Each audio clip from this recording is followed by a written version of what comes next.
Township Entrepreneurs Stories is a web series proudly brought to you by T.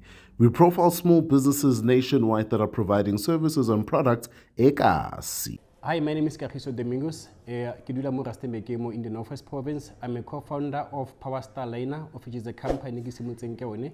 And then ke dila ka more into innovations, technical innovation. More especially ke bona this energy the crisis in our country, energy. So ke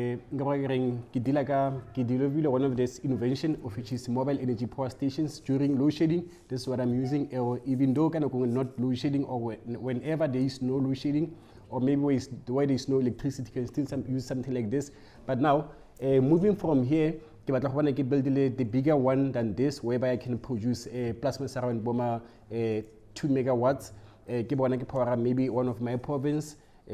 One of the provinces in South Africa, Northwest or Gauteng, or either way around the corners of South Africa. And also, ke tholagala mo number tsa 078 754 9248 ke mo lokeng nka tholagala teng. And the other thing happe is re bona this thing ya load shedding, of which is always affecting our country, it's always affecting our economy. And then even the banks they are struggling always because of this thing load shedding. So if you can create the opportunity, maybe someone can felt funding, or maybe a potential sponsor as investor, I can always definitely make sure can get a big impact into this crisis in our country. Hi, my name is Kagiso Domingos. I'm a township entrepreneur.